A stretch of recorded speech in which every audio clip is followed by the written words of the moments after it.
Rosini and again, welcome back to my YouTube channel.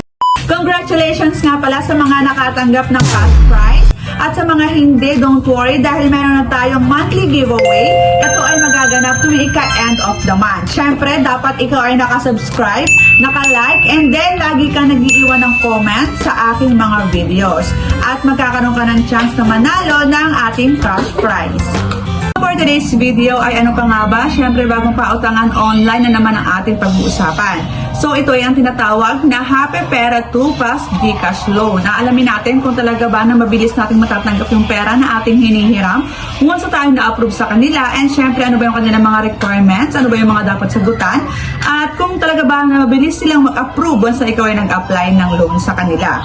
So syempre kailangan natin itong i-download sa Google Play Store, at once na i-download na po natin ang Happy Pera 2 at kinilik po natin ang open, ay meron pong lalabas na kailangan po natin ilagay yung ating mobile number katulad din ng mga pautangan online.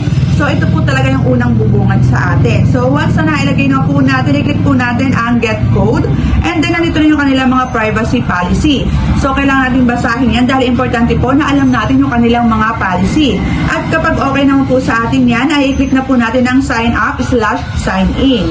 And then next po ay available up to 50,000 pesos. So, nagpapahiram daw sila hanggang 50,000 pesos. Pero ito po ay nakadepende sa information na inyong ilalagay.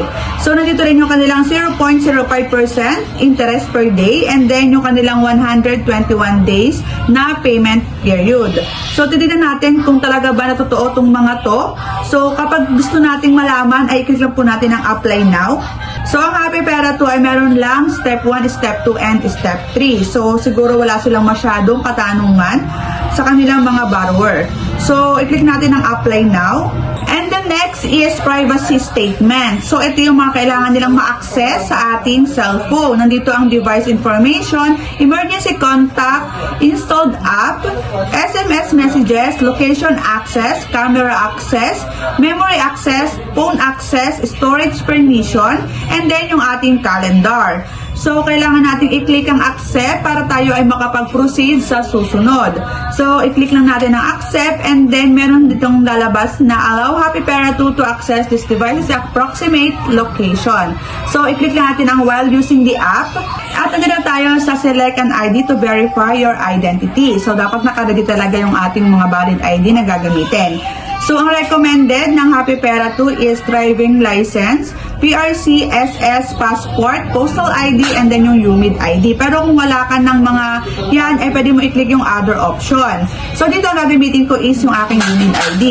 So, click lang yan, and then nakaka-demonstrate dito kung paano yung tamang pag-picture. At kapag na-picture na po natin yung ating valid ID na gagamitin, click lang po natin ang next. And then dito ay naka-attach na agad-agad yung information doon sa ating valid ID na ginamit. So, i-click lang natin ang confirm and submit. Next is, kailangan din natin mag-selfie.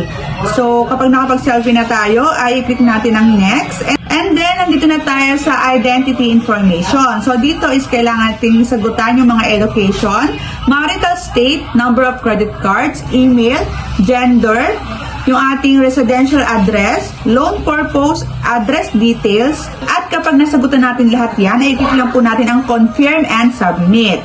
And then next is withdrawal info. So, dito ay merong e-wallet and then bank. Pero usually po is e-wallet po yung ginagamit sa mga ganitong pautangan online para po mas mabilis natin ma-receive yung ating pera na hinihiram. So, sa e-wallet ay meron ditong GCash, Coins, Paymaya, GrabPay, and then yung Shopee. So, meron din pala dito na OmniPay. So, dito is GCash po yung aking gagamitin. So, click po natin ang GCash.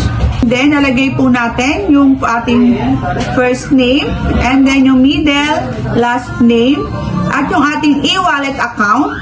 So, i-repeat lang din natin ulit yung ating e-wallet account para makonfirm na tama yung ating nilalagay. And then, kapag okay na po yung ating withdrawal info, ay click lang po natin yung submit. So, nandito tayo sa loan confirmation. So, ang kanilang offer is 4,000 pesos. At nakalagay din dito yung loan term na 121. So, dito is nakalagay yung interest, walang interest, and then service fee is 1,520. And other fee is 0. So, amount receive is 2,480. So dito sa Happy Pera is automatic deduct na yung kanilang service fee, na napakalaki po ng kanilang service fee dahil ang marireceive na lang natin is 2,480. So makikita naman natin dito yung kanilang loan period, kung kailan natin ito kailangan bayaran. So nakalagay dito ay 2 periods. So repayment schedule 2 installments. So first period is January 11, 2024. 3,960 yung kailangan kong mabayaran. And then second period is May 5, 2024, yung 40 pesos naman. So kung bibilangin natin is ang kanilang repayment method or period ay 7 days lang din.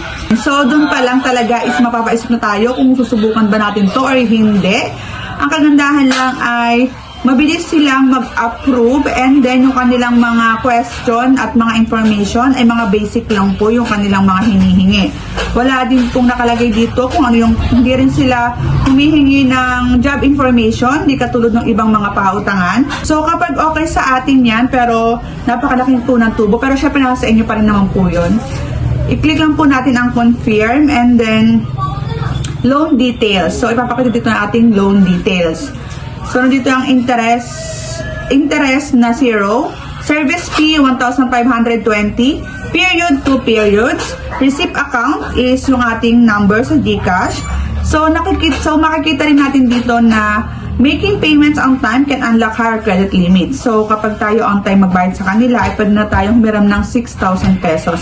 Pero siguro marireceive lang natin dito is mga 4,000 kasi nga laki ng kanilang service fee. At so, this online loan application, Happy Pera 2, is not recommended. Dahil nga doon pa lang sa kanilang service fee na 1,520, ay talaga naman na mapapaisip ka. And then yung kanilang repayment period is 7 days lang din. At ito ay auto-deduct na yung ating service fee sa ating hiniram na pera, kaya magkano na lang yung ating matatanggap. So, pero nasa inyo pa rin naman yan kung gusto nyo itong subukan. Kung talagang walang-wala na kayong mahiraman, is why not? Kakaguli naman kayo sa kanilang interest dahil nga napakalaki.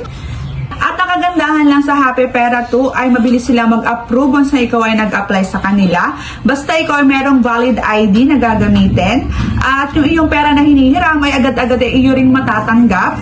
And then wala din silang job information na question about sa mga borrower. Kahit ikaw walang trabaho, pwede kang mag-apply dito basta ikaw merong valid ID. At hanggang dito na lang ang aking video. Sa mga hindi pa nakakapag-subscribe, please subscribe to my YouTube channel and hit the bell button para updated ka sa aking mga latest vlog. Thank you for watching.